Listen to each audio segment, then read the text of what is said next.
ศีลนี่ที่จะเฮ็ดให้สามเณรทั้งหลายนี่แตกต่างจากพอออกไม่ออกคนทั่วไปบ่แม่นว่าหัวโลนๆใส่ผ้าแบบนี้จะแตกต่างจากพอออกไม่ออกคนทั่วไปเด้เพราะว่าหัวโลนๆแบบนี้พอเขาเอาไปมีดโกนมาโกนผมก็เฮ็ดได้บ่ได้แม่นบ่ใส่ผ้าแบบนี้ชุดแบบนี้พอไม่ออกเขาไปหาร้อยผ้าอยู่วัด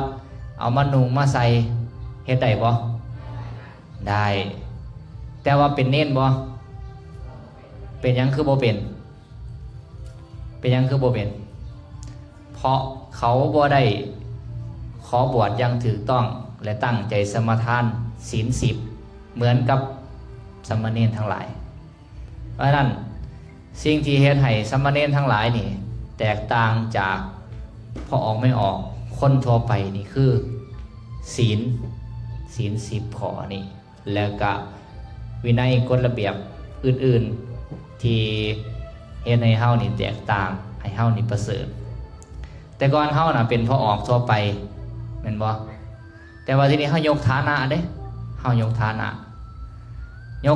ขึ้นมาเป็นหยังบัดเนี่ยเป็นลูกของพระพุทธเจ้าเป็นทายาทของพระศาสนา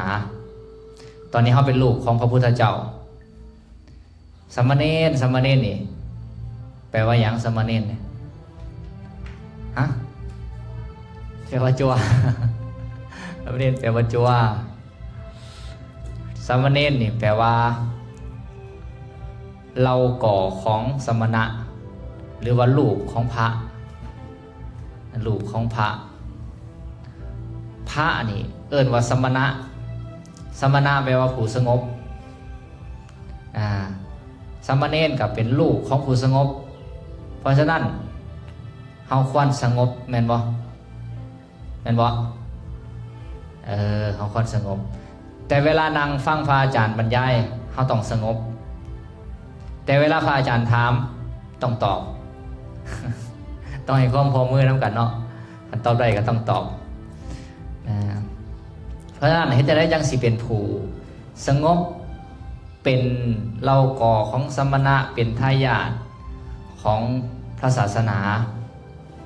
ที่คู่ควรแก่ความเป็นผู้สงบคู่ควรแก่เป็นทายาทของพระศาสนาเขาก็ต้องมีนี่แหละมีศีล10นี่มีศีล10ข้อนี่ที่จะต้องประพฤติปฏิบัติ